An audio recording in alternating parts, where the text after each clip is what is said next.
Operation code. ఇది ఏం చెప్తుంది? ఈ 1234 బిట్స్ ఏం చెప్తాయంటే ఏ ఆపరేషన్ పెర్ఫామ్ చేయాలి, ఏ మైక్రో ఆపరేషన్ పెర్ఫామ్ చేయాలి అనేది 1234 బిట్స్ చెప్తుంది. మీరు తీసుకున్న ఆపరెంట్ వాల్యూ మీద ఏ ఆపరేషన్ పెర్ఫామ్ చేయాలి, ఎడిషనా, ఇంక్రిమెంటా, డిక్రిమెంటా, వన్స్ కాంప్లిమెంటా, టూస్ కాంప్లిమెంటా, which operation to be performed on operand. Operand అంటే వాల్యూనా, ఆ వాల్యూని ఏ మైక్రో ఆపరేషన్ పెర్ఫామ్ చేయాలని చెప్పేది ఆప్ కోడ్ అన్నమాట. Okay, next last 15-bit I is represents whether the given address is direct address or indirect address. మనకి ఇచ్చిన అడ్రస్ అనేది డైరెక్ట్ అడ్రస్ ఆ ఇండైరెక్ట్ అడ్రస్ ఆ? అసలు డైరెక్ట్ అడ్రస్ ఇండైరెక్ట్ అడ్రస్ అంటే ఏంటంటే మీరు చూడండి ఒక ఎగ్జాంపుల్. 0 to 11 ఏం చెప్తానని చెప్పాను? Address of instruction. Me instruction ఎక్కడ ఉంది అనేది దానికి లొకేషన్ అనేది అడ్రస్ ఇచ్చేస్తాయి. మెమొరీ యూనిట్లో ఇది ఒక మెమొరీ యూనిట్ అనుకోండి. ఈ మెమొరీలో మీకు కావాల్సిన ఇన్స్ట్రక్షన్, ఆ ఇన్స్ట్రక్షన్ ఎక్కడ ఉంది? ఇన్స్ట్రక్షన్ ఒక షార్ట్ స్టోర్ అయి ఉంటుంది కదా, దానికి ఒక అడ్రస్ ఉంటుంది కదా. ఆ అడ్రస్ అనేది మనం 0 to 11 రిప్రజెంట్ చేస్తాం. సో 457 అనేది ఏంటి? అడ్రస్ బిట్, ఇన్స్ట్రక్షన్ యొక్క అడ్రస్. ఓకే, నెక్స్ట్ 1234 ఏం రిప్రజెంట్ చేస్తున్నాయి? ఆప్ కోడ్. ఆప్ కోడ్ అంటే ఏంటి? Operation code. ఇదేం చెప్తుంది? ఏ మైక్రో ఆపరేషన్ పెర్ఫామ్ చేయాలి ఆపరెంట్ వాల్యూ మీద, which micro operation to be performed on operant అది చెప్పేదే 1234 బిట్స్. ఓకేనా? సో 1234 అంటే ఎన్ని? 3 బిట్స్. 3 బిట్స్ అంటే ఎన్ని ఆపరేషన్స్ వస్తాయి మనకి? 8. 000 నుంచి 111 వరకు మనకి 8 మైక్రో ఆపరేషన్స్ వస్తాయి.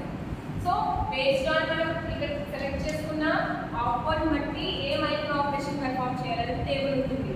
ఓకే, సో ఇక్కడ ఈ ఎగ్జాంపుల్లో మనం ఏ ఆపరేషన్ పెర్ఫామ్ చేస్తున్నాం? ఎడిషన్. నెక్స్ట్ లాస్ట్ 15-bit ఏం చెప్తుందని చెప్పాను? మనకి ఇచ్చిన అడ్రస్ అనేది డైరెక్ట్ అడ్రస్సా ఇండైరెక్ట్ అడ్రస్సా చెప్తుంది. సో I వాల్యూ 0 ఉంటే డైరెక్ట్ అడ్రస్ అని, I వాల్యూ 1 ఉంటే ఇండైరెక్ట్ అడ్రస్ అని.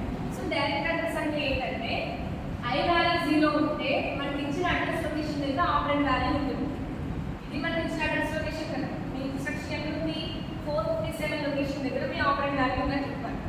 సో ఆ లొకేషన్ దగ్గర మీకు ఆపరెంట్ అవైలబుల్గా ఉంటుంది. మీకు కావాల్సిన వాల్యూ అనేది 457 అనే అడ్రస్ లొకేషన్ దగ్గర అవైలబుల్గా ఉంటుంది. దాన్ని డైరెక్ట్ అడ్రస్ అంటారు. సో ఈ ఆపరెంట్కి అక్యుములేటర్ తీసుకోవచ్చు. See the operand is accumulator. AC is nothing but accumulator register.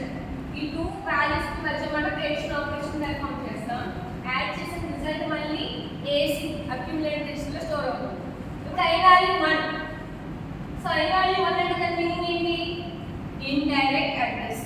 So indirect address అంటే మీనింగ్ ఏంటంటే మనకి ఇచ్చిన అడ్రస్ కరెక్ట్ అడ్రస్ కాదు. అంటే ఈ ఇచ్చిన అడ్రస్ దగ్గరికి వెళ్తే మనకు కావాల్సిన ఆపరెంట్ అడ్రస్ దొరుకుతుంది. ఇక్కడ చూడండి, I వాల్యూ 0 ఉన్నప్పుడు దాన్ని ఏమన్నాం? డైరెక్ట్ అడ్రస్ అంటే 457 లో ఆపరెంట్ వాల్యూ ఆ లొకేషన్ దగ్గర మనకు కావాల్సిన ఆపరెంట్ అవైలబుల్గా ఉంటుంది. బట్ I వాల్యూ 1 వచ్చేసరికి ఏమవుతుంది? That is not a direct address, అది ఇండైరెక్ట్ అడ్రస్ అవుతుంది. అంటే మనకు కావాల్సిన ఆపరెంట్ వాల్యూ ఎక్కడ ఉంటుంది? ఇచ్చిన అడ్రస్ లొకేషన్ దగ్గర మళ్ళీ ఆపరెంట్ అడ్రస్ ఉంటుంది.